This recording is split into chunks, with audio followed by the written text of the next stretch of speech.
Il generale di brigata Ubaldo Del Monaco, comandante della regione Carabinieri Sicilia, ha fatto visita alla compagnia Carabinieri di Licata, dove è stato accolto dal comandante della compagnia, capitano Marco Massimino, e da una rappresentanza dei militari del nucleo operativo radiomobile della centrale operativa della stazione di Licata e delle stazioni dipendenti. Nel corso dell'incontro il comandante della compagnia ha illustrato al generale un briefing operativo sull'attività del reparto e sulle principali linee di azione nel controllo del territorio e nella prevenzione dei reati. Il generale Del Monaco ha espresso apprezzamento per la coesione del personale, per il clima di serenità che caratterizza il reparto, rivolgendosi poi ai militari con parole di stima per l'impegno quotidiano, per il decoro e l'assetto formale con cui hanno accolto la visita.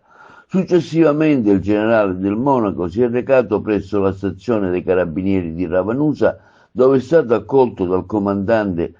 luogotenente Salvatore Turturici insieme ai militari effettivi di quel presidio. Nel corso degli incontri il generale ha voluto ribadire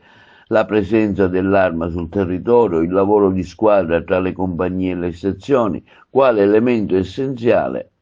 per garantire prossimità, sicurezza e fiducia ai cittadini. Ha inoltre richiamato le centralità delle stazioni dell'arma, quei presidi di legalità e punti di riferimento per le comunità locali, sottolineando l'importanza della costante attività di ascolto e tutela delle fasce più vulnerabili.